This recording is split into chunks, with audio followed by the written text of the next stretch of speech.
En aquel tiempo había una profetisa, Ana, hija de Fanuel, de la tribu de Aser, ya muy avanzada en años. De joven había vivido 7 años casada y luego viuda hasta los 84. No se apartaba del templo sirviendo a Dios con ayunos y oraciones noche y día. Presentándose en aquel momento, alababa también a Dios y hablaba del niño a todos los que aguardaban la liberación de Jerusalén.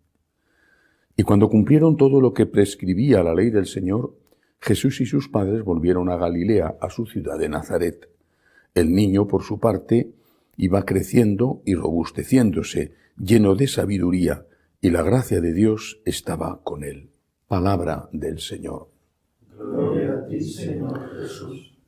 Una de las primeras reacciones que provoca Jesús, simplemente con su presencia, porque no podía en aquel momento hacerlo con su palabra, dado que era un bebé, una de las primeras reacciones es que inmediatamente se produce una gran alegría en aquellos que le conocen y que creen en él. Y a continuación, la evangelización. Esta anciana mujer tenía 84 años, que para la época era una edad realmente muy, muy avanzada. Esta anciana mujer dice que hablaba del niño a todos los que aguardaban la liberación de Israel. Eso es la evangelización, hablar de Jesús. Pero hablar de Jesús, ¿a quién? No dice que hablaba del niño a todos, sino a todos los que aguardaban la liberación de Jerusalén. Es posible que ese contexto, esa idea de liberación en aquel contexto significara también algo político, porque no hay que olvidarlo, Israel era una provincia de Roma, una parte de una provincia de Roma, y por lo tanto estaba sometida a un poder extranjero. Había un fuerte movimiento independentista, algunas veces violento. Pero era otra cosa, por lo menos para nosotros es otra cosa. La liberación significa la vida eterna. Eso es la liberación. Porque aquí, en esta tierra, mientras vivimos, incluso los que tienen más suerte, los más ricos o los más que tienen más posibilidades de asistencia sanitaria, en fin, educativa, pero incluso ellos tienen problemas. Nadie se escapa del dolor, nadie se escapa del sufrimiento. Al fin, todos envejecemos y eso es una ley de vida. Es verdad que la suerte de los pobres es peor que la de los ricos, pero al final a todo el mundo le toca su ración de dolor, su ración de cruz. Por eso la liberación, la que Ana o el anciano Simeón estaban pregonando y anunciando, no era la de decir, ha venido un gran mago con unos ungüentos y pócimas que te va a quitar los dolores. Mira, tiene un líquido maravilloso que va a hacer que adelgaces, o tiene un remedio para que vivas unos cuantos años más. Todo eso, que sin duda hubiera sido bien recibido, también por nosotros, y de hecho Jesús hizo suficientes milagros como para dejar testimonio de su poder y de su amor. Pero todo eso era pasajero. Vives unos años más, tienes que morir. Lázaro, el resucitado, murió.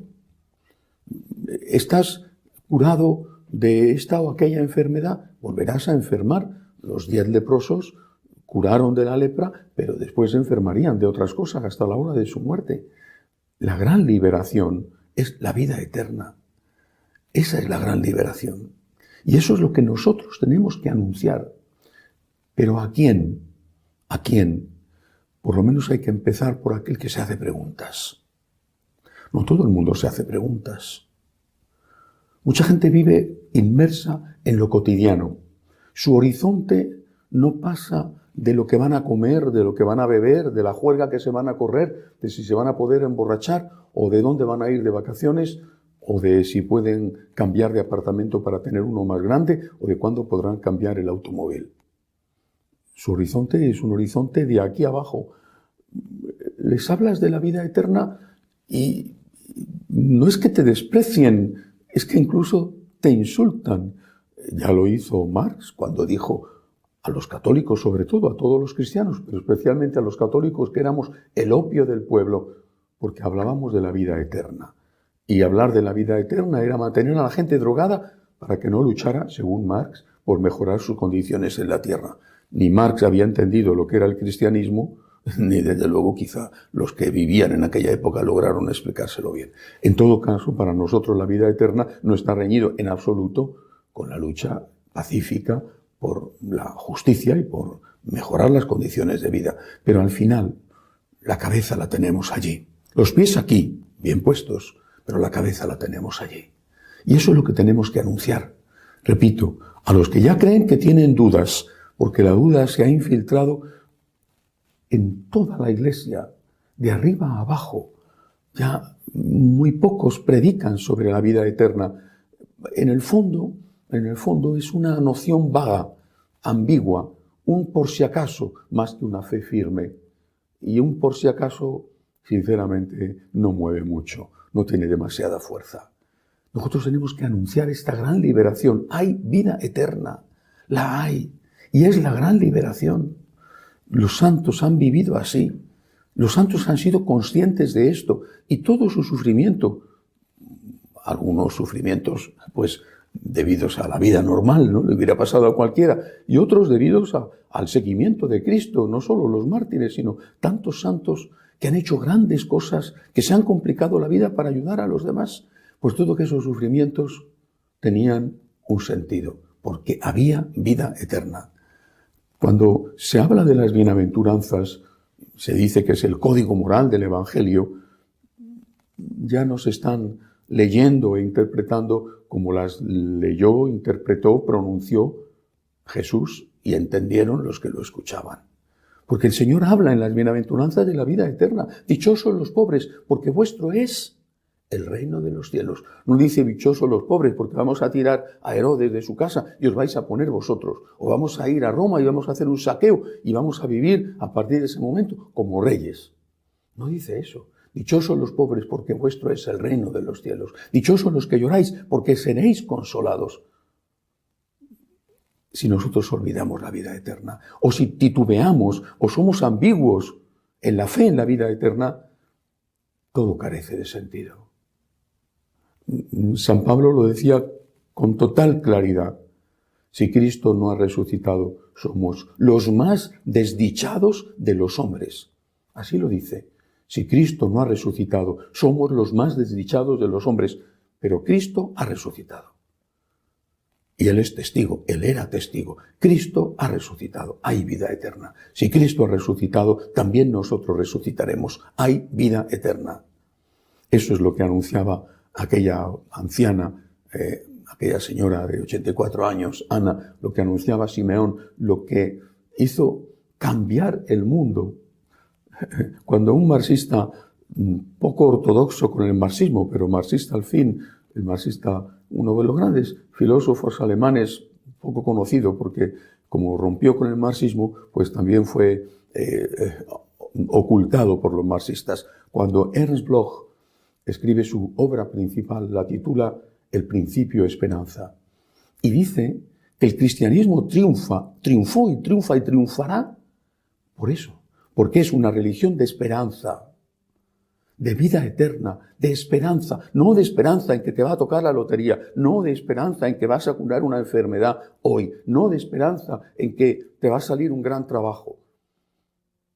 Eso son esperancitas, no son esperanzas. La esperanza es la vida eterna. Repito, Bloch, el marxista, reflexionando sobre el cristianismo desde una óptica muy distinta a la óptica de Marx, justo la contraria, porque para Marx la vida eterna era un opio. Para Bloch, la vida eterna, la gran esperanza, era un motor. Podemos luchar, podemos sufrir, lo que sea.